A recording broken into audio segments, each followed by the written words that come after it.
ओम शांति। 8 दिसंबर 2013 अव्यक्त बाप दादा अव्यक्त महावाक्य रिवाइज कोर्स, जिसकी ओरिजिनल डेट है 28 मई 1977, 28 मई 1977। मुरली का सार। बाप दादा की सदा दिल तख्त नशीन समान बच्चों के लक्षण। बाप दादा समीप और समान सितारों को देख रहे हैं। बाप दादा को सदा स्मृति रहती। जैसे बच्चे स्मृति स्वरूप हैं, वैसे ही बाप भी अपने समीप बच्चों के स्मृति स्वरूप हैं।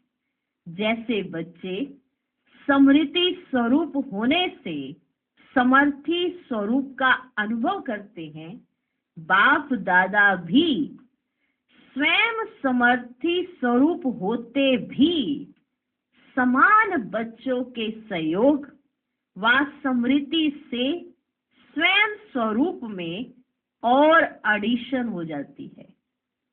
इसलिए साकार बाप ब्रह्मा के सहयोगी स्वरूप की निशानी 1000 भुजाएं दिखाई हैं।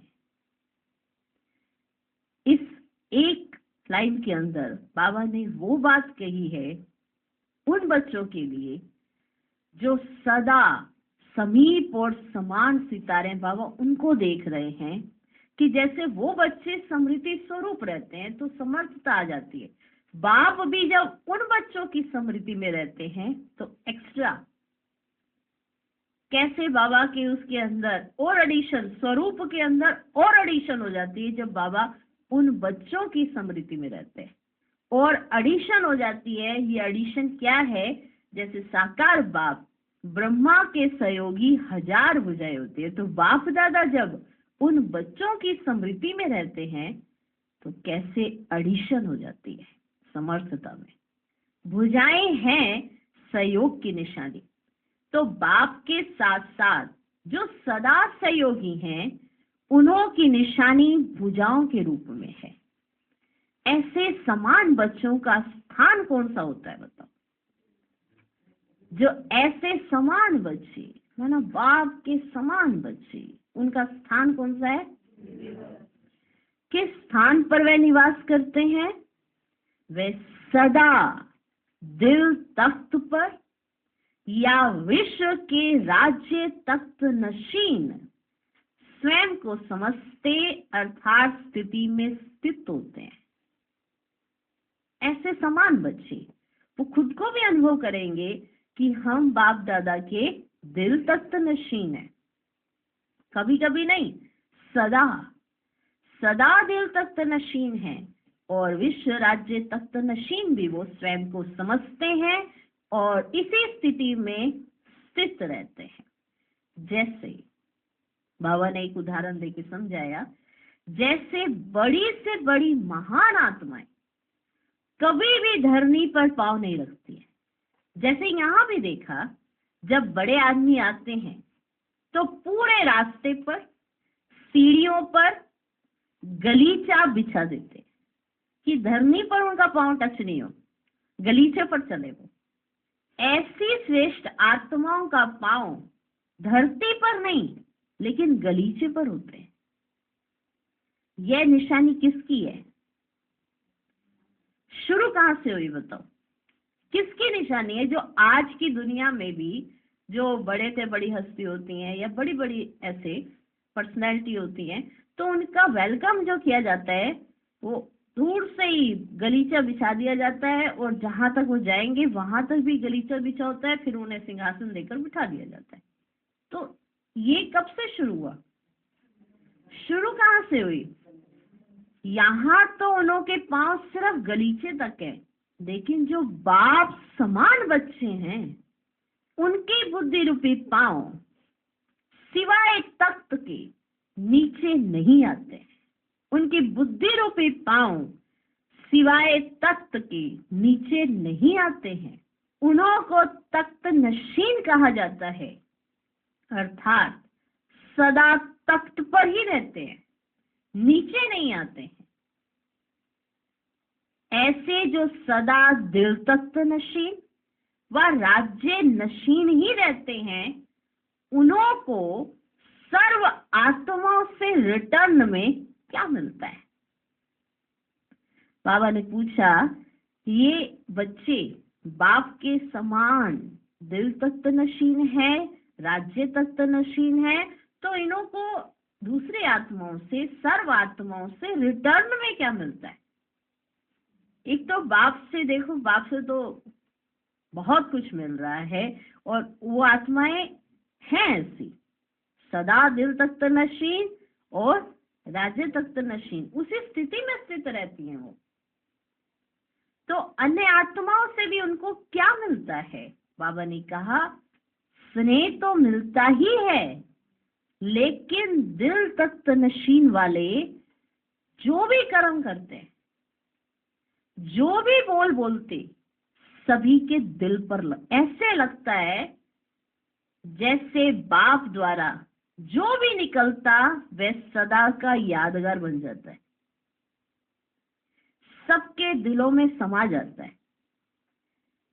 बाप दादा बता रहे कि जैसे बाप दादा के बोल, महावाक्य सबको दिल में समा जाते हैं, एक शब्द भी बाबा कहेगा ना तो दिल में समा जाता है ना, ऐसे वो महान आत्माएं कोई भी कर्म करती हैं या कुछ भी बोलती हैं तो सबके दिल पर लगता है, यादगार रह जाता है। मानो बाप दादा के जो भी आप सुनते हो, बाप दादा जो भी निकलते हैं, जो भी बोल निकलते हैं, वो सदा का यादगार बन जाता है, सबके दिलों में समा जाता है, यादगार बन जाता है। फिर आधा कल्प के बाद यादगार गीता के रूप में होता। बाबा जो कहते हैं वो आधा कल्प के बाद वही यादगार जो आप सुन रहे हो, ये गीता के रूप में होता है, गीता के रूप में निकलता है। तो बाप के महावाक्य यादगार रूप में ऊपर हो जाते हैं, गीता सर्वशास्त्र शिरोमणि वो सबसे ऊपर हो जाते हैं। बाप के जो महावाक्य हैं वो गीता में हैं, कुछ कुछ तो हैं, आटे में नमक मिसल, तो वो यादगार रूप में सबसे ऊपर हो जाते हैं। इसी प्रकार जो दिल तख्त नशीन बच्चे हैं, ये बाबा ने बताया कि कैसे वो ऊपर हो जाते हैं। इसी प्रकार जो दिल तख्त नशीन बच्चे हैं, वे जिस आत्मा के प्रति संकल्प करते तो उनके दिल को लगता है, जिस आत्मा के प्रति वो संकल्प करते हैं तो उनके दिल को लगता है। मानो आप किसी आत्मा के प्रति शुभ भावना, शुभ कामना रखते हैं तो उनके दिल को लगेगा कि सचमुच ये मेरे प्रति शुभ भावना, शुभ कामना रखते हैं। उनको कहना नहीं पड़ेगा कि हम आपके प्रति शुभ भावना, शुभ कामना रखते हैं, नहीं, जिसके प्रति वो संकल्प कर लेंगे उनके दिल को लगेगा कि हाँ ये हमारे प्रति शुभ भावना, शुभ कामना रखते हैं। एक होता है ऊपर ऊपर से, दूसरा होता है निमित्त बने हुए स्थान के कारण रिस्पेक्ट देना, किसी स्थान पर किसी का वो होता है उस आधार पर रिस्पेक्ट देना। तीसरा होता है दिल से स्वीकार करना। समझे? देखो बाबा किस तरह से हमको बता रहे हैं कि बाप दादा की सदा दिल तख्त नशीन और समान बच्चों के लक्षण क्या होते हैं। एक होता है ऊपर ऊपर से, दूसरा होता है निमित्त बने हुए स्थान के आधार पर रिस्पेक्ट देना, तीसरा होता है दिल से स्वीकार करना कि हाँ ये हमारे प्रति शुभ भावना, शुभकामना रखते हैं। जो समान बच्चे हैं उन्हों का संकल्प भी दिल से लगेगा। जैसे कि तीर लगता है ना, ऐसे वो समान बच्चे अगर संकल्प भी कर लें तो उनका संकल्प भी दिल पे लगेगा तीर के समान। जैसे पहले जमाने में तीर लगाते थे तो जिसको तीर लगता था वो तीर सहित ही नीचे आ गिरते थे। ऐसा होता था ना, तीर चलाते थे तो तीर सहित ही वो नीचे आ गिरते थे। इस प्रकार से जो दिल तख्त नशीन है पहला पॉइंट, वे दिल के संकल्प जिस आत्मा के प्रति करेंगे, वह दिल के संकल्प जिस आत्मा के प्रति करेंगे, वह व्यक्ति अर्थात आत्मा स्वयं अपने दिल का भाव प्रकट करने के लिए सामने आ जाएगी। समझा?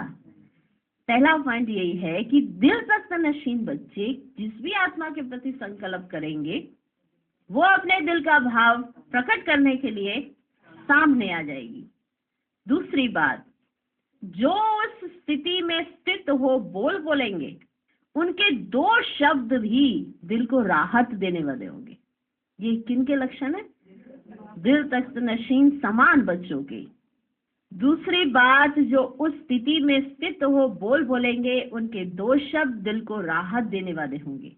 महसूस करेंगे कि भल 2 शब्द बोले लेकिन दिल को राहत मिल गई, खुराक मिल गई। तीसरी बात, सदैव ऐसी आत्माओं को दूर होते हुए भी दिल से याद करेंगे। दिल से याद करने की निशानी क्या होगी? ऐसे अनुभव जैसे कि साथ समीप हैं, दूर नहीं है।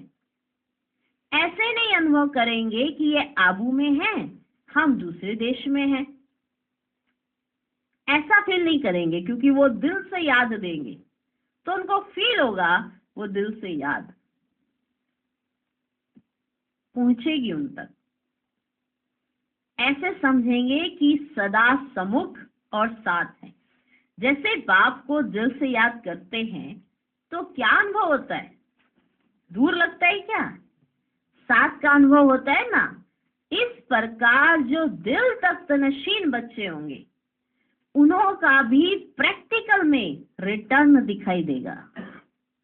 जैसे बाप दादा को रिटर्न मिलता है ना, बाबा कहते हैं बच्चों के कहने से पहले ही बाबा को मिल जाता है। ऐसे वो आत्माएं जब दूसरे को याद करेंगी तो उनको ये याद का रिस्पॉन्ड ऑटोमेटिकली मिलेगा और महसूस करेंगे कि हम जैसे कि समीप हैं, साथ हैं। इसको कहा जाता है प्रत्यक्ष फल। चौथी बात, वे दिल तख्त नशीन होंगे। दिल तख्त नशीन कौन होते हैं? राजा होगा ना, जैसे कोई बड़ा होता है। आप समझ रहे हो? दिल तख्त नशीन बच्चों के लक्षण, पहला लक्षण सुनो कि कोई भी वो संकल्प करेंगे तो वो आत्मा अपने दिल के भाव प्रकट करने के लिए सामने आ जाएगी। वो कुछ भी ऐसी अपनी दूसरी बात स्थिति में बोलेंगे तो उसको राहत मिलेगी। महसूस करेंगे कि दूसरे ने दिल को राहत पहुंचाई है, सिर्फ चाहे 2 शब्द ही क्यों ना बोले। तीसरी बात कि वो इतना समीप अनुभव करेंगे, उन तक याद पहुंचेगी। अगर उन आत्माओं ने याद कर लिया ना किसी आत्मा को, तो उस तक याद पहुंच जाएगी। और चौथी बात, याद ऐसे पहुंचेगी जिसे प्रत्यक्ष फल कहते हैं कि याद आ रही है। माना याद वो तरफाने वाली नहीं होगी, वो साथ का अनुभव करेंगे, माना रिसीव करेंगे उस याद को। और चौथी बात कि वह दिल तख्त नशीन होंगे। दिल तख्त नशीन कौन होते हैं? राजा तो होते ही हैं। जैसे कोई बड़ा होता है तो उसको सब अपना मानते, अपना समझते हैं। कोई बड़ा होता है तो उसको सब अपना समझते हैं। छोटे जो होंगे वह बड़ों को अपना समझेंगे कि मेरा है, ये बड़ा जो है ना ये मेरा है। तो दिल तख्त नशीन बच्चे की यही निशानी होती, जो हर एक उनको अपना बड़ा समझेंगे, उनको अपना बड़ा समझेंगे। जो दिल तख्त नशीन बच्चे होंगे, समझ रहे हो, जो दूसरे बच्चे होंगे वो छोटे होंगे, भले उनसे उम्र में भी बड़े हों, कुछ भी हों, लेकिन उनका माना व्यक्तित्व ऐसा होगा कि सब उनको अपना बड़ा समझेंगे। यहाँ बड़े समझने माना अपना समझेंगे, और वैसे भी बड़ा समझेंगे, अपनापन महसूस करेंगे। जैसे बड़ों के सानिध्य में छोटे एकदम सेफ रहते हैं, हमें कोई चिंता ही नहीं है, उछल कूद सब कुछ करते रहते हैं, बड़े बैठे हैं, बड़े संभाल लेंगे। इसी तरह से जो दिल तख्त नशीन बच्चे होंगे, जो छोटे होंगे, वो उनको अपना बड़ा समझेंगे, अपनापन महसूस करेंगे कि ये हमारे बड़े हैं, हमारे पूर्वज बड़े हैं, पूज्य हैं। ये शब्द कहने में भक्ति मार्ग के हैं, लेकिन जैसे पूर्वज का नशा होता है ना, हमारे पूर्वज क्या, हमारे पूर्वज क्या, माना भले बच्चों ने पूर्वजों को देखा है नहीं देखा है, लेकिन वो इस नशे में रहते हैं कि हमारे पूर्वज ये, हमारे पूर्वज ये। ऐसे बोलते हैं ना आज के जमाने में भी, हमारे पूर्वज तो ऐसे थे, हमारे पूर्वज तो ऐसे थे। तो ये जो दिल तक नशीन बच्चे होंगे ना, वो जो छोटे होंगे उनके लिए ये जैसे पूर्वज होंगे, माना बड़े होंगे, अपनापन महसूस कराएंगे। जैसे पूर्वज का नशा होता है ना, ये हमारे पूर्वज हैं, पूज्य हैं, इसी रीति से हर आत्मा जो भी संपर्क में है वे ऐसे महसूस करेंगे कि ये ही हमारे पूर्वज हैं, पूज्य हैं, अपनापन महसूस करेंगे। ऐसे दिल तख्त नशीन कितने बनेंगे? फिर बाबा ने पूछा। ये समीप, समान और सदा दिल तख्त नशीन बच्चों की निशानियां सुनाई हैं। अब आप बताओ, जितने भी यहाँ इतने सारे सुन रहे हैं, अब आप बताओ ऐसे दिल तख्त नशीन कितने बच्चे होंगे?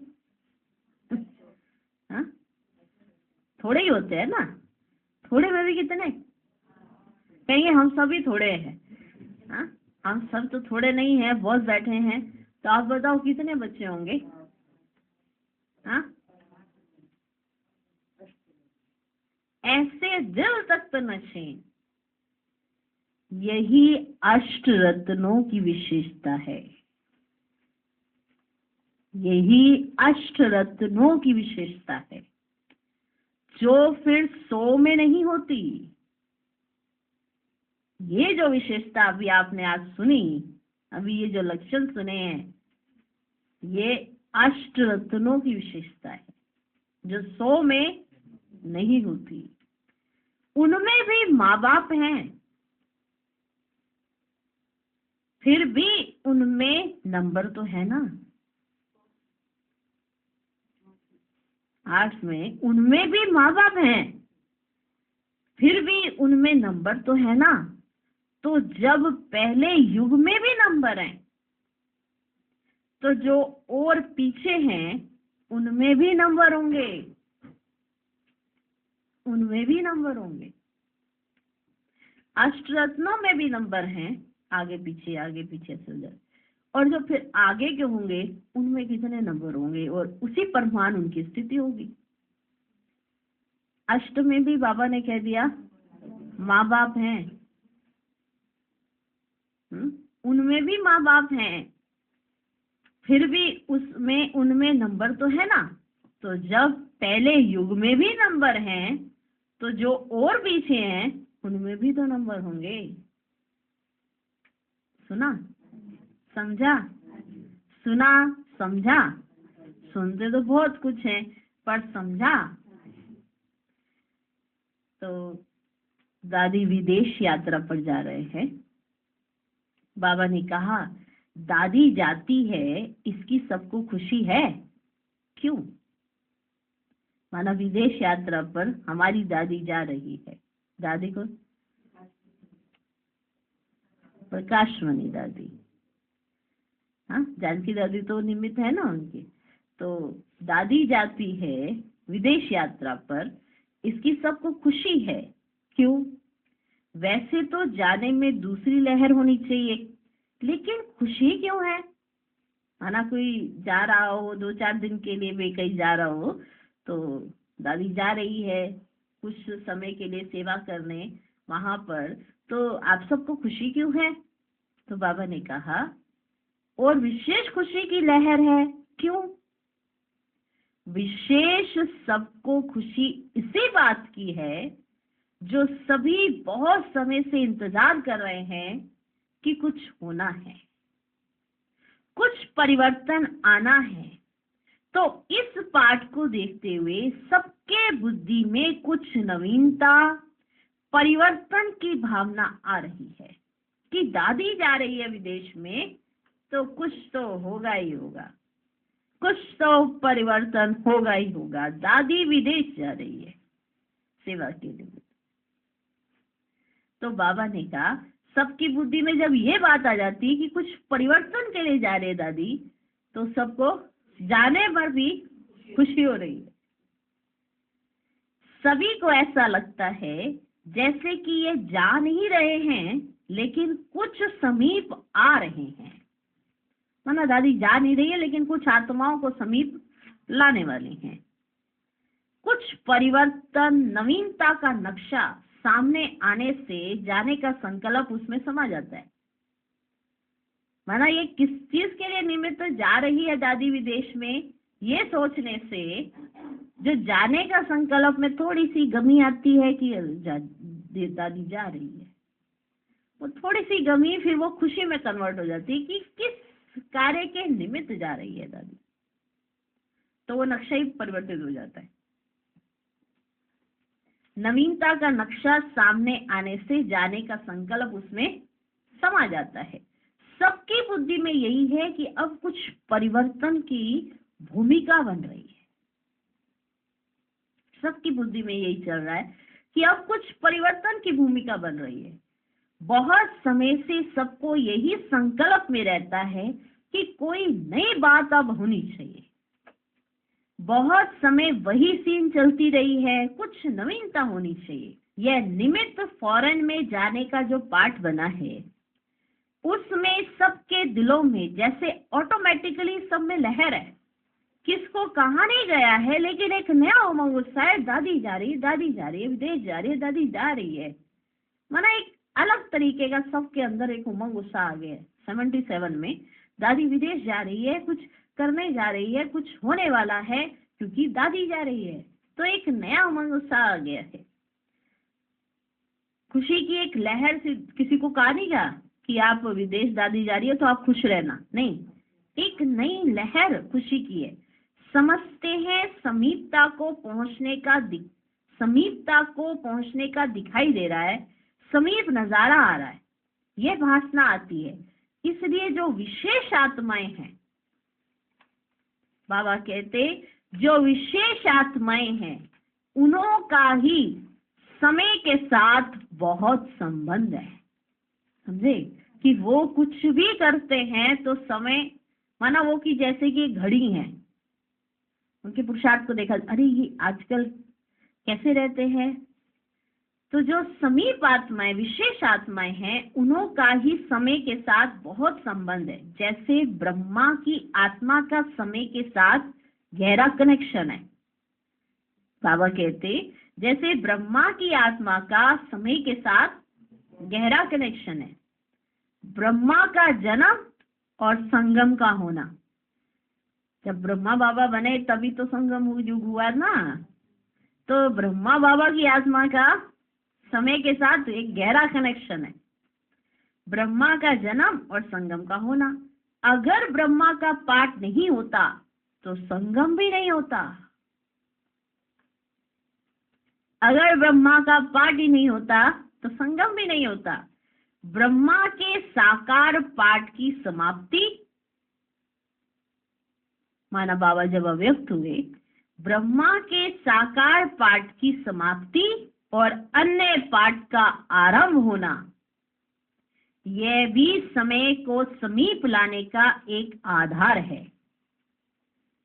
माना बहुत समय से एक ही पाठ चल रहा था, एक ही तरह से, बाबा अव्यक्त हुए, पाठ चेंज, अव्यक्त महावाक्य, अव्यक्त बाप दादा, विदेश सेवा बहुत तीव्र गति से।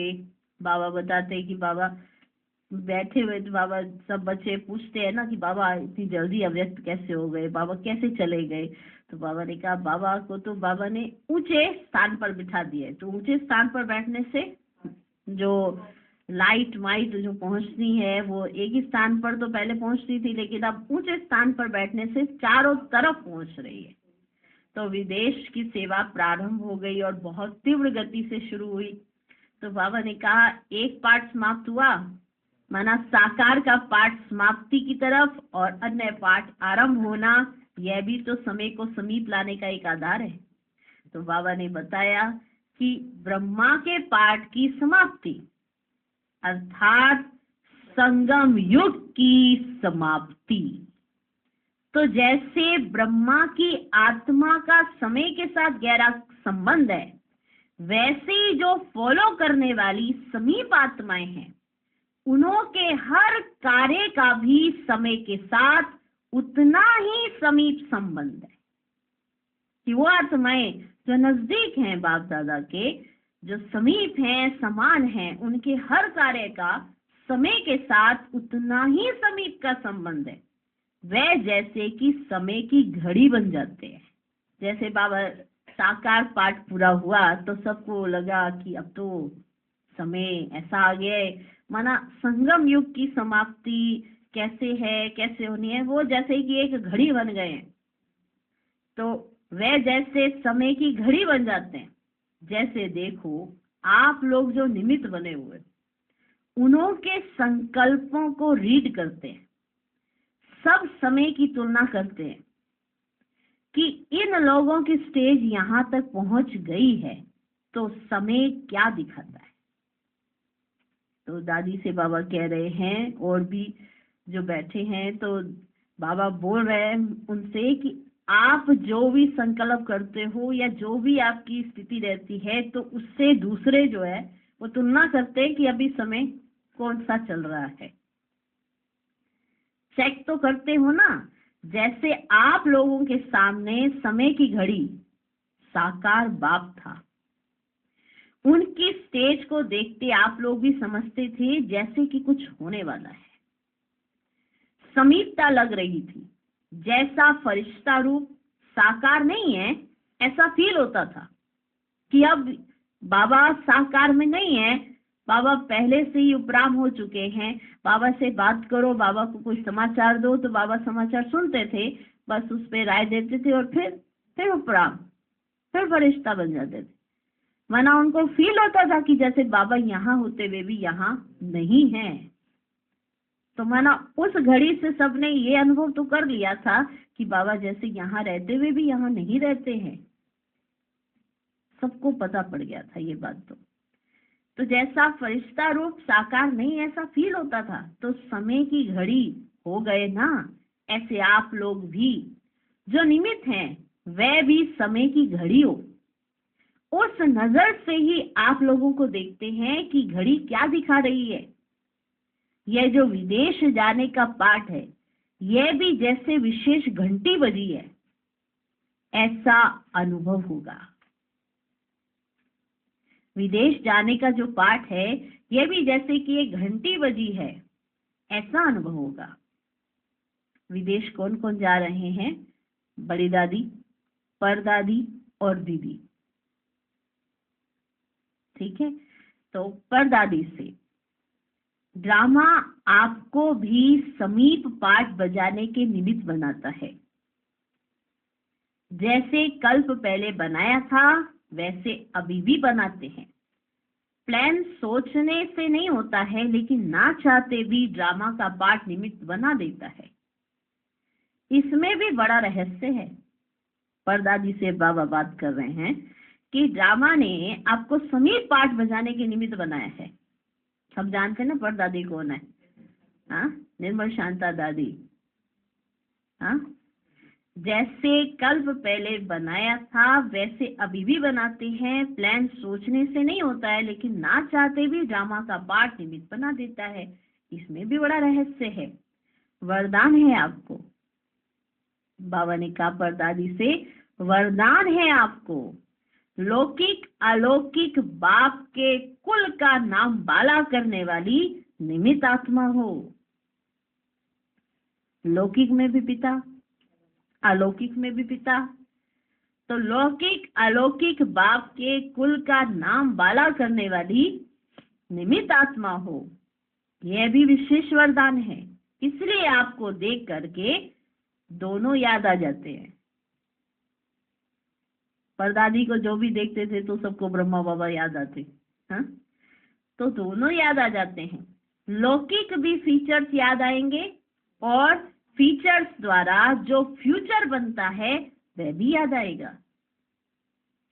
आपके हर कदम में जो वरदान है, दोनों कुल का नाम बाला करना, वह समाया हुआ है।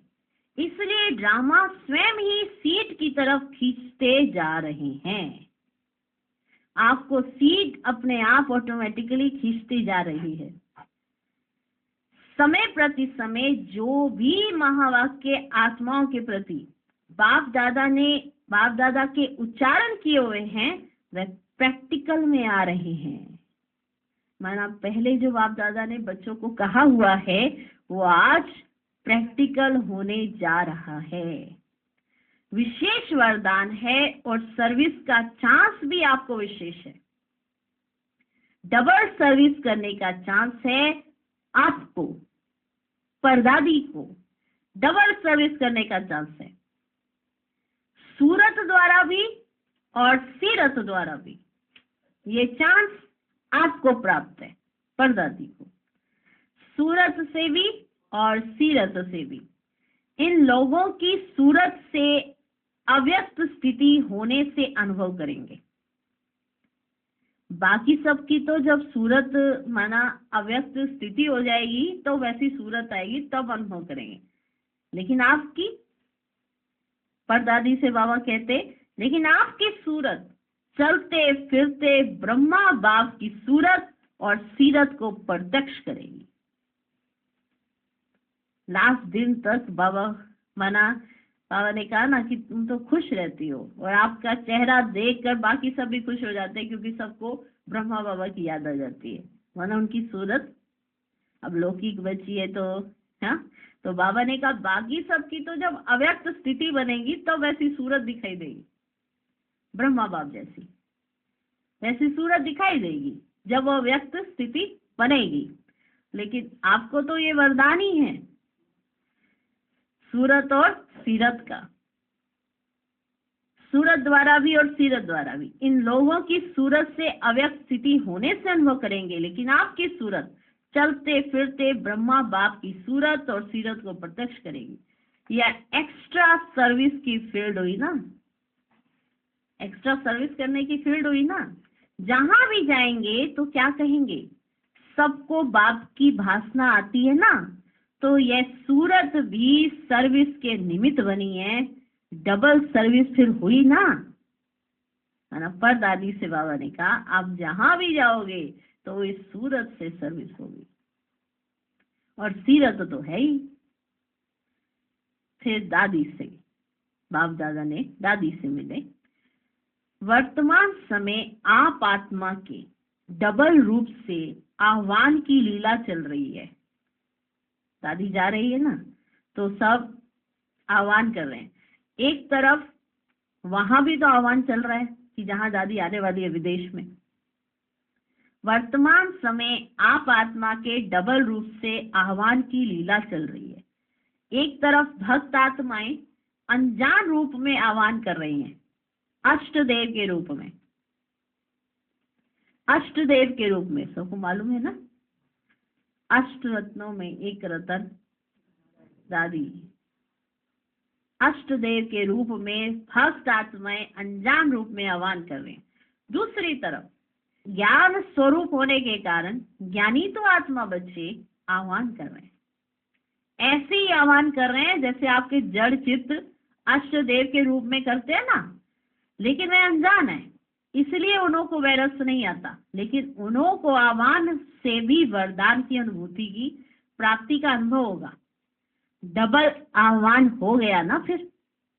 तो बाबा ने दादी को कहा आपका डबल आह्वान हो रहा है। जैसे बाबा ने कहा डबल आह्वान, डबल आह्वान, तो बाबा ने समझाया कि डबल आह्वान का क्या मतलब है। एक तो भक्त तो आपका आह्वान करते ही हैं और उनको जड़ चित्रों से ही प्राप्ति हो जाती है, और ज्ञानी तो आत्मा बच्चे आपका आह्वान कर रहे हैं कि दादी आने वाली है, दादी आने वाली है। दो मूर्तियां जा रही हैं, तीन मूर्तियां जा रही हैं, वह अष्टी जा रही हैं। यह भी एक विशेष लहर है ना। दो मूर्तियां जा रही हैं, तीन मूर्तियां जा रही हैं, वह अष्टी जा रही हैं। यह भी अष्टदानियां मना ऐसे उस समय। यह भी एक विशेष लहर है ना, जो सब समझते हैं। हम लोग भी जैसे साथ जा रहे हैं, माना दादी जा रही है विदेश में तो हम भी साथ जा रहे हैं, इसका भी कारण है। माना दादी जा रही है तो सब समझ रहे हैं हम भी जा रहे हैं, इसका भी कारण है। यह स्नेह के समीपता की निशानी है। जो इतना समय ड्रामानुसार निमित्त बन पाठ बजाया है उसका प्रत्यक्ष रूप रिटर्न स्वरूप देख रहे हैं। निमित्त बन पाठ बजाने की रिजल्ट सामने आ रही है। अभी रिजल्ट आज बाबा सुना रहे हैं कि देखो कैसे आपका आह्वान हो रहा है। वहां इस समय आप तीनों के पाठ में, तीन कौन, दादी, परदादी और दीदी, इस समय आप तीनों के पाठ में जैसे ब्रह्मा का पाठ रचना का, विष्णु का पाठ पालना का और शंकर का पाठ विनाश का दिखाते हैं, है तो ड्रामानुसार, लेकिन हर एक के साथ विशेषता दिखाइए। तो अभी अभी आप देख रहे हैं तीनों का विशेष गुण कौन सा है। तीनों का विशेष गुण कौन सा है, आप कौन सी मूर्त हो। वर्तमान पाठ के प्रमाण तीनों का विशेष पाठ प्रैक्टिकल है, ये माना दादी। तो निमित्त सर्व के उमंग, उत्साह और सेवा की फील्ड में नया मोड़ लाने के निमित्त आधार मूर्त बन जा रही है। ये निमित्त सर्व के उमंग, उत्साह और सेवा की फील्ड में नया मोड़ लाने के निमित्त आधार मूर्त बन जा रही है। कौन, दादी। तो यह आधार मूर्त हो जा रही है। और आपका दीदी का आपका सभी विशेष यह देख रहे हैं कि कितनी उद्धार मूर्त है, जो एक में दो को महसूस करते हैं, जो एक दो में महसूस करते हैं। किसको निमित्त बनाना, यह उद्धार मूर्त है। ठीक, एक दादी का आधार मूर्त और दीदी का उद्धार मूर्त है। और यह जो परदादी है यह है उद्धारण मूर्त। ये जो परदादी माने यह है उद्धारण मूर्त। उदाहरण दिखाया कि प्रैक्टिकल हम सब एक हैं। तो आधार मूर्त, उद्धार मूर्त और उदाहरण मूर्त, तीनों की विशेषता हुई ना। इस समय प्रैक्टिकल पाठ में जनक का पाठ सेवा की सचली कौड़ी का चल रहा है। लंदन में दोनों ही सुदेश और जयंती सर्विस के निमित्त बनी हुई है। ये दोनों भी वर्तमान समय बहुत अच्छी स्टेज पर हैं, समझती हैं एक साथ अंगुली देकर सेवा को बढ़ाना ही है। इस समय अच्छी रफ्तार से सर्विस में मस्त आत्माएं दिखाई देती है, माना जो रफ्तार चल रही है उसमें मस्त आत्माएं दिखाई देती हैं। यह भी एक चारों ओर के वातावरण का प्रत्यक्ष रूप है। सबकी नजर वहां है। अभी सबका शुभ संकल्प उस तरफ है। कुछ होने वाला है। वायुमंडल का प्रभाव है। संकल्प की सिद्धि का प्रत्यक्ष प्रमाण कैसे होता है? संकल्प की सिद्धि का प्रत्यक्ष प्रमाण कैसे होता है? संकल्प किया और सिद्ध हुआ। वृत्ति और समृद्धि द्वारा सेवा कैसे हो उसके ऊपर कुछ रूढ़ियान की। वृत्ति द्वारा और समृद्धि द्वारा सेवा कैसे हो तो बाबा पूछ रहे हैं उसके ऊपर रूढ़ियान की कुछ। समय प्रमाण वाणी के साथ साथ संकल्प अर्थात समृद्धि और वृत्ति अर्थात शुभ भावना हो। संकल्प अर्थात समृद्धि और वृत्ति अर्थात शुभ भावना, इससे सर्विस बहुत अच्छी हो सकती है। क्योंकि सुना हुआ तो रिपीटिशन समझते हैं। जो ज्यादा संपर्क में आत्माएं हैं वे पॉइंट को कॉमन समझती हैं। लेकिन नए रूप की सेवा का उन्हों को भी तरीका सिखाओ। जब तक स्वयं अनुभवी नहीं तब तक कोई नई रूपरेखा चाहिए। नया अनुभव कराओ। संगठन में भी ऐसा सेवा का प्रोग्राम बनाकर कर सकते हो। विशेष लक्ष्य देकर बिठाओ, फिर उन्होंने अनुभव पूछो, बहुत अच्छा सुनाएंगे। जैसे वाणी द्वारा सेवा का बहुत अनुभव किया है, जो आप लोग की रचना है, अभी सर्विस में जो एडिशन चाहिए वह है संकल्प और वृत्ति द्वारा। वाणी द्वारा बहुत अच्छी सेवा हो रही है, बाबा ने कहा संकल्प और वृत्ति द्वारा सेवा। इसके लिए प्लान्स बनाओ, जब मजा आएगा ना तब महसूस करेंगे। हमारी नवीनता की चढ़ती कला है। जैसे साइंस वाले कोई ना कोई इन्वेंशन करने में बिजी रहते हैं, इसी प्रकार से जो पॉइंट चल चुकी है उनकी गुह्यता में नए रूप की इन्वेंशन करने के लिए, जो पॉइंट चल चुकी हैं उनकी गुह्यता में नए रूप की इन्वेंशन करने के लिए अमृत वेले लक्ष्य ले बैठेंगे तो टच होगा। नई नई इन्वेंशन निकलेगी जिससे औरों को भी नवीनता का अनुभव होगा। अच्छा, मीठे मीठे सिकिलधे बच्चों प्रति माता पिता बाप दादा का याद प्यार और गुड मॉर्निंग। रूहानी बाप की रूहानी बच्चों को नमस्ते। हम रूहानी बच्चों की भी रूहानी बाप को नमस्ते नमस्ते नमस्ते। Good morning good morning good morning.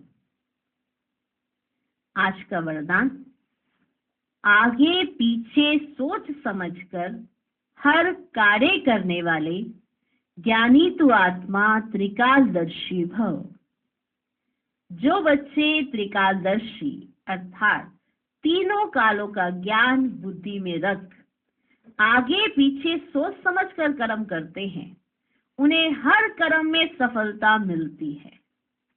ऐसे नहीं बहुत बिजी था, इसे जो काम सामने आया वह करना शुरू कर दिया। नहीं, कोई भी कर्म करने के पहले ये आदत पड़ जाए कि पहले तीनों काल सोचना है।